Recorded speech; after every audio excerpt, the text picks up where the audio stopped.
Morning, Lead Bullets for Life here, and happy Sunday to you. What we have here is some nice clean brass.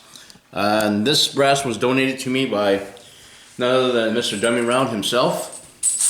And again, I'm grateful for his donation.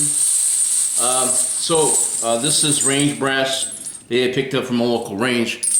And so basically, it was quite dirty, tarnished, but I managed to get it in very, very decent shape.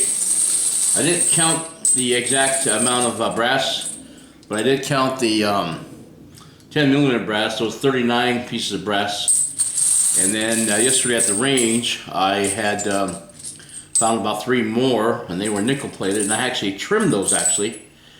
And then, yeah, there's one of them right here that I could trim down.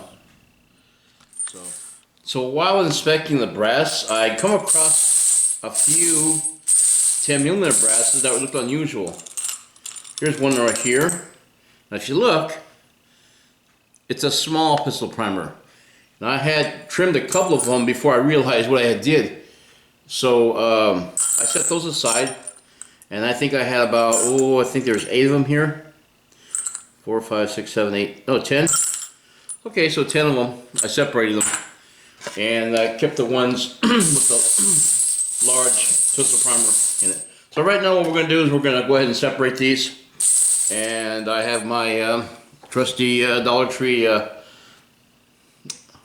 glass here, magnifying glass.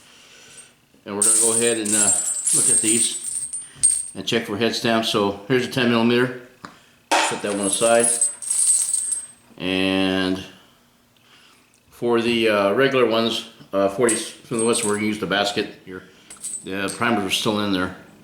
Look at this one here. It's really, really, really tarnished. Well, it's been in the rain, the mud for a long, long time, but I managed to get it clean. It's not bright, but it's usable. It's still reloaded. Chances are it might get lost anyways once I fire it. So, all right, 10mm. Here we go. Okay, so look, there's one here with the pin inside. So what you're going to do, take a pair of tweezers, grab it from the inside, and out it comes.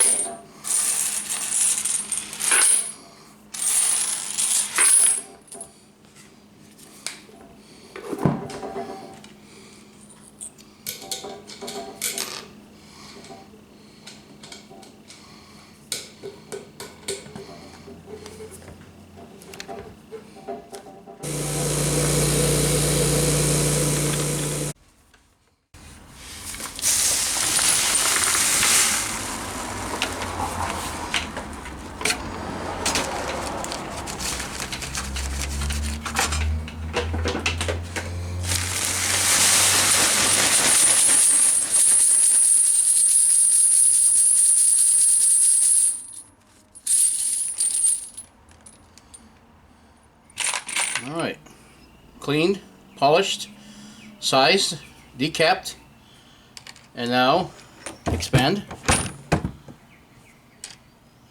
And put them in the basket under me. So, total of 93 cases that were made. That'll be enough for now.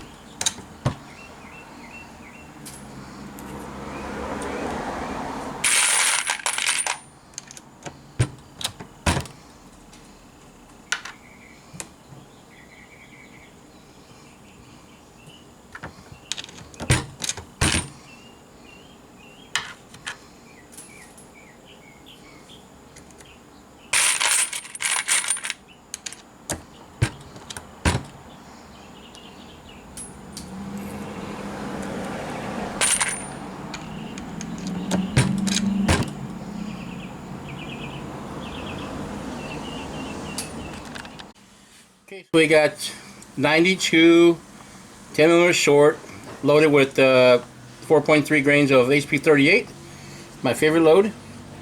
And we grabbed about 92 These are 174 grainers. I want to see if these make a big difference in the accuracy. So I believe the first time I tried this load, it was actually dead center. I was using a heavier bullet at the time. I think it was 175 grain. Alright, let's go ahead and catch the cedar die. 174 grainers.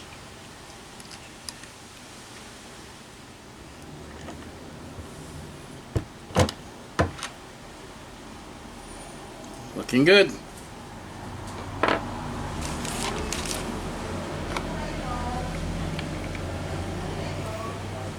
I had to take out the cases with the tweezers so I don't spill the powder inside.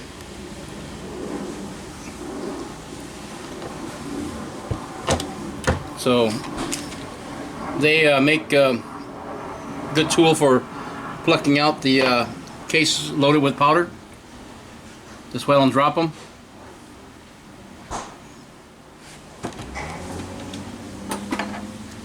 Go ahead and measure it out here. Make sure it's zeroed out. Yep, and it is.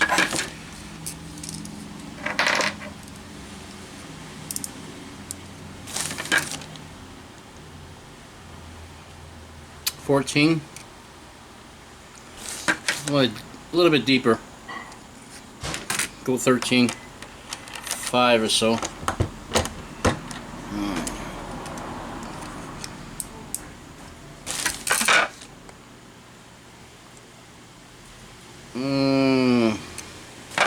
Not deep enough. A little bit more.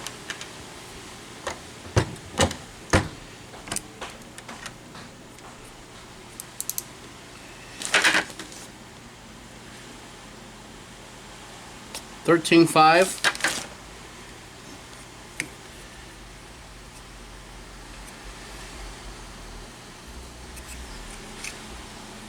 That should work. I'll go ahead and resize these ones down to same thing.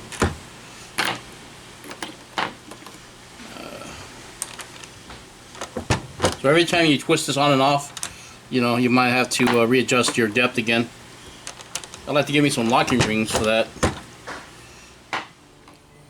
Okay, so we have 10, 20, 30, 40, 50, 60, 70, 80, and 87, 90, 92, plus a full metal, so 92 large pistol primer shorts, 10 millimeter, and we have a regular also small pistol primer 40 Smith & Wesson shells, and these are loaded with 174 grain.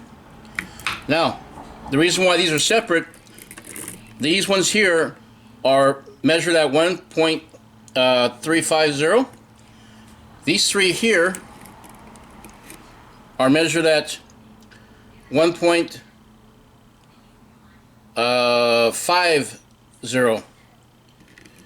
And then the ones back here, these are 1.140. So we have three 1.150, 1.350, and 1.40. Now, the whole purpose of this loading data for measurement is to see if there's any accuracy difference when I fire my 96D, Beretta 96D. Does it make a difference how much lead the round has before it goes into the rifling?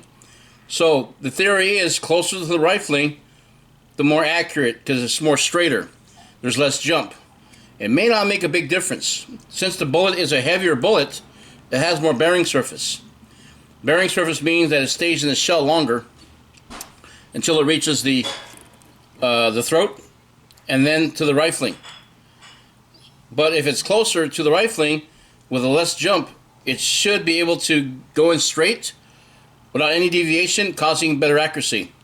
So we're going to test that theory out this Saturday. Anyways, thanks for joining me today. It's Lead Bullets for Life. If you like what you see, you want to see more, please rate and subscribe, and hit that notification bell for any upcoming and new videos. We'll see you next weekend on Saturday to do the test shoot. Take care. Bye for now.